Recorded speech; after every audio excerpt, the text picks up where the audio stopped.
चलिए अब ब्लास्ट खबरों का रुख करते हैं। कांग्रेस का चिंतन शिविर स्थगित। बजट घोषणाओं को लेकर होने वाला था ये चिंतन शिविर। अब सोनिया गांधी को ईडी के नोटिस का कांग्रेस विरोध करेगी। एआईसीसी ने कांग्रेस शासित राज्यों को विरोध प्रदर्शन के निर्देश जारी कर दिए हैं और ऐसे में कांग्रेस 21 जुलाई को जयपुर ईडी कार्यालय के बाहर बड़ा प्रदर्शन करने वाली है। कुछ मंत्री प्रदर्शन के लिए दिल्ली भी जाएंगे। 21 और 22 जुलाई को ओटीएस में होने वाला था ये चिंतन शिविर। सीएस उषा शर्मा लगातार तैयारियों को लेकर बैठकें ले रही हैं। तो सीएस उषा शर्मा लगातार बैठक को लेकर तैयारियों का जायजा ले रही हैं। कांग्रेस का ये चिंतन शिविर स्थगित। बजट घोषणाओं को लेकर होने वाला था ये चिंतन शिविर। अब सोनिया गांधी को ईडी के नोटिस का विरोध कांग्रेस करेगी और एआईसीसी ने कांग्रेस शासित राज्यों को विरोध प्रदर्शन के निर्देश जारी कर दिए हैं।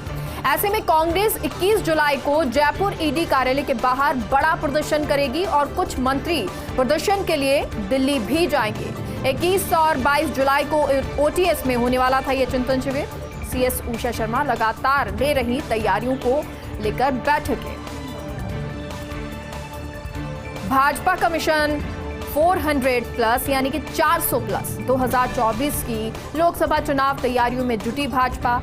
इसके लिए केंद्रीय और राज्य के मंत्रियों को भाजपा झोंकेगी। मंत्रियों पदाधिकारियों की 17 अगस्त से ड्यूटी शुरू हो जाएगी। जीती हुई सीट पर हर माह केंद्रीय मंत्रियों को योजना भेजने की है, यानी कि इन मंत्रियों को हर माह भेजा जाएगा जो सीट जीती हुई है, और जो सीट हारी हुई है उस सीट पर 15 दिन में एक बार का दौरा होगा। यानी कि जीती सीट पर 1 महीने में और हारी सीट पर 15 दिन में दौरा करना होगा। लोकसभा के हिसाब से पार्टी करेगी माइक्रो मैनेजमेंट। 400 से ज्यादा सीटें जीतने की रणनीति पर भाजपा काम कर रही है। 2019 में भाजपा ने 303 सीटें जीती थी, लेकिन इस बार 400 प्लस का आंकड़ा और वो विजन लेकर भाजपा चल रही है। दक्षिण पूर्व में एक्टिव हुआ मॉनसून। 2 दिन में कोटा और उदयपुर में भारी बारिश की संभावना।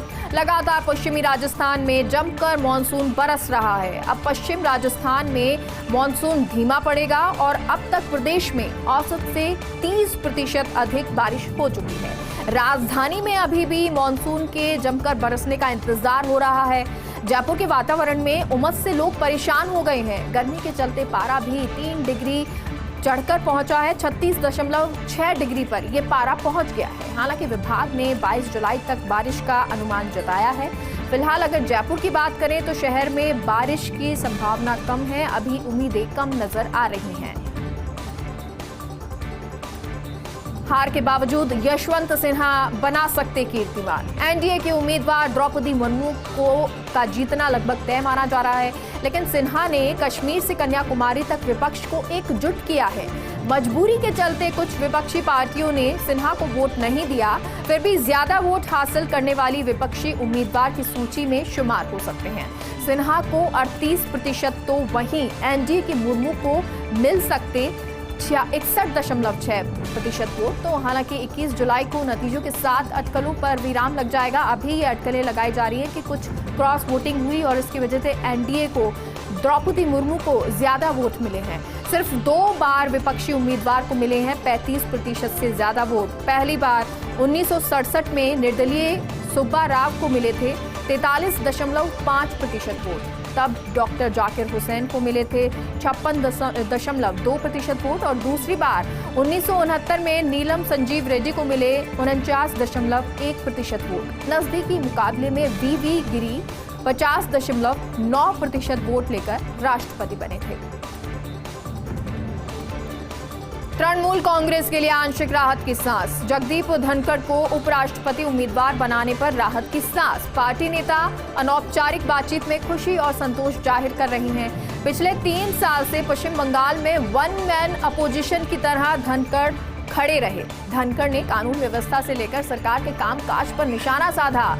राजनीतिक हिंसा तक के मामलों में नहीं करने दी टीएमसी को मनमानी। तभी बंगाल सरकार के एक मंत्री ने इसे धनखड़ के लिए इनाम बताया है।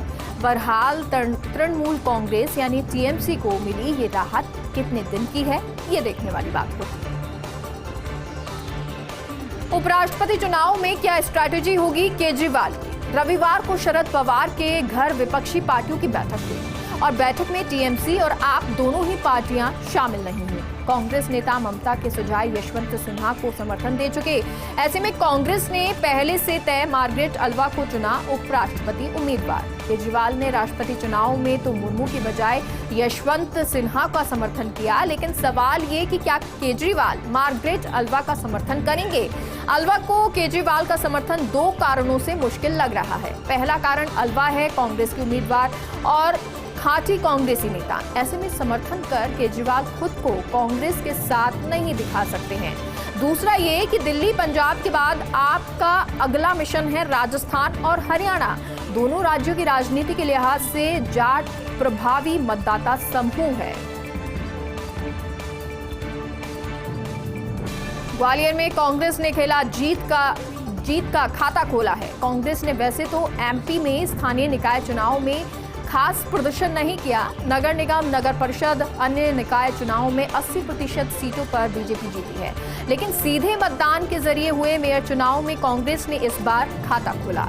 पिछली बार 11 शहरों के मेयर चुनाव में कांग्रेस सभी जगह खाली हाथ रही थी, लेकिन इस बार छिंदवाड़ा के अलावा जबलपुर और ग्वालियर में जीती कांग्रेस। सिंधिया परिवार का गढ़ ग्वालियर रहा है, तो ग्वालियर में भाजपा की हार को कांग्रेस सिंधिया की हार का जश्न मना रही है। यहां तक कि राहुल प्रियंका ने इस जीत को ऐतिहासिक बताते हुए ट्वीट किया।